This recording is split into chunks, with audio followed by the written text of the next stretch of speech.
It is very shocking to know that Italy is planning to ban English language for its official purpose and communication. It is very difficult for all the international students, those who are planning to study in Italy, for this intake 2023 and upcoming sessions. Now, Italy is all set to ban the use of the English language in official communication. The Italian Prime Minister, Giorgia Meloni's party, has proposed this draft bill in Parliament. It would penalize Italians who use English and other foreign words in official communications. So this draft bill imposes fines and they...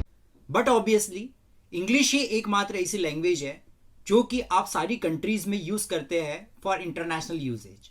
but जहां पे आपको English बोलने ही ना दिया जाए, जहां पे आप इंग्लिश का इस्तेमाल ही नहीं कर सकते, सो आप ही जानते हैं कि कितनी सारी डिफिकल्टीज आपको फेस करना पड़ सकता है.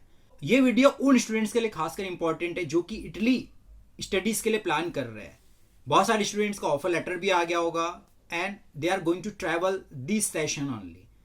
आपको जान के हैरानी भी होगी इन केस यदि आप इटली में इंग्लिश लैंग्वेज यूज करते हैं सो आपको पेनाल्टी भी लग सकती है.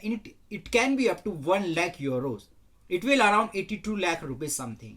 ऐसी कौन से डिफिकल्टीज है जो आप फेस करने वाले हैं in upcoming days once you travel to Italy? उसके लिए आपको पहले से कैसे प्रिपेयर रहना है ये आपको जानना बहुत ज़्यादा जरूरी है स्टूडेंट. बिकॉज ऐसा नहीं कि आप इटली ट्रैवल कर लिए उसके बाद अचानक आपको ये बात पता चलती है. So it can be very difficult situation for you. How can you survive over there, right? So आखिर में ये पॉलिसीज क्या है, इंटरनेशनल डिप्लोमेटिक पॉलिसीज क्या है एंड उससे रिलेटेड आपको कौन कौन सी बातों का ध्यान रखना होगा बिफोर ट्रैवल टू इटली, हम इस वीडियो में बात करने वाले हैं. इस लॉ, इस बिल के अकॉर्डिंग चाहे आप इटालियन हो चाहे आप नॉन इटालियन हो, सभी के लिए सेम नियम बनाए गए हैं.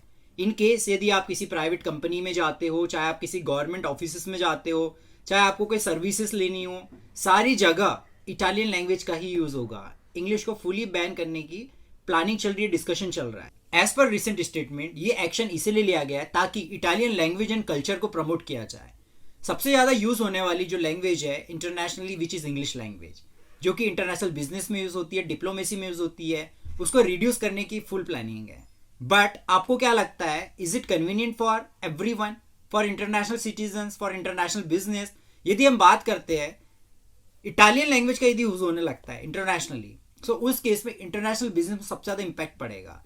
आई don't think and people are also saying that यदि इंटरनेशनल मार्केट में यदि इटालियन लैंग्वेज का यूज होने लगता है सो बहुत सारे बिजनेस इंपैक्ट होंगे, क्योंकि most of the customers only rely on English language. Customers की बात करें, आप बिजनेसमैन की बात करें, so everyone depends on only English language. So इसमें कहीं ना कहीं स्टूडेंट्स को भी इंपैक्ट होने वाला है जो कि इटली जाके स्टडीज करते हैं.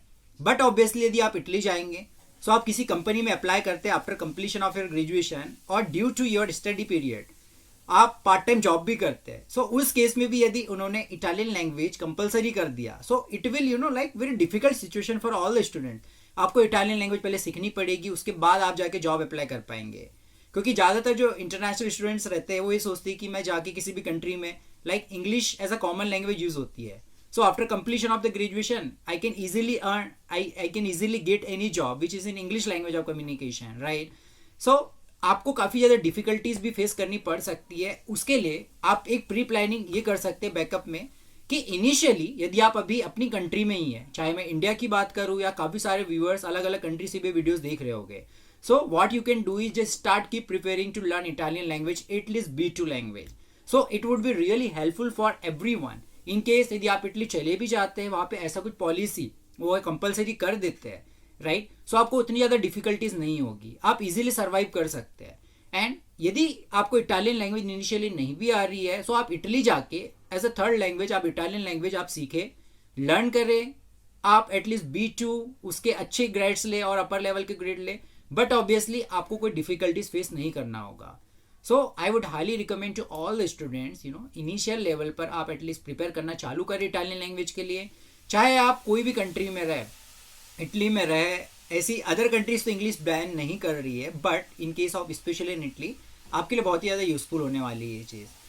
एंड वही अभी यदि हम बात करते हैं कि जॉब की अपॉर्चुनिटीज़ मेरे लिए क्या होगी इन केस यदि मुझे इटालियन लैंग्वेज नहीं आती है, सो उस केस में आप ये कर सकते हैं कि आप स्टडीज़ के बाद दूसरी कंट्रीज आप मूव कर सकते हैं.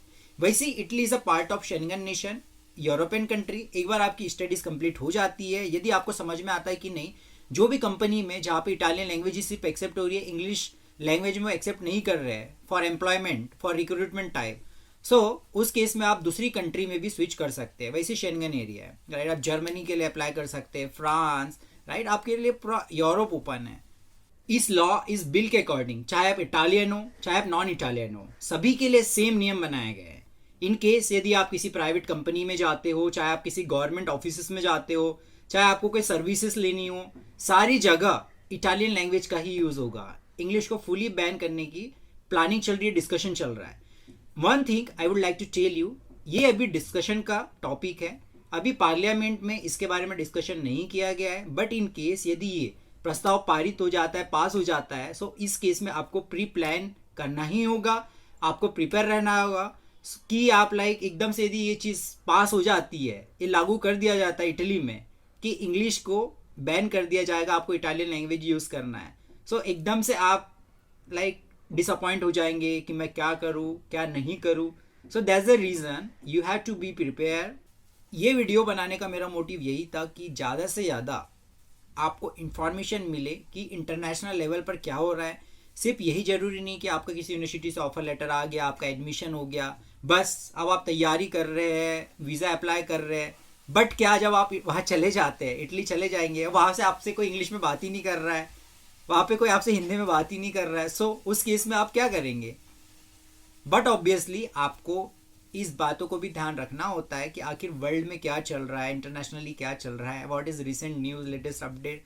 सो that's the reason I tried my best to create this video, and thank you so much for watching my video guys. I will create more videos on this channel for sure. Thank you so much.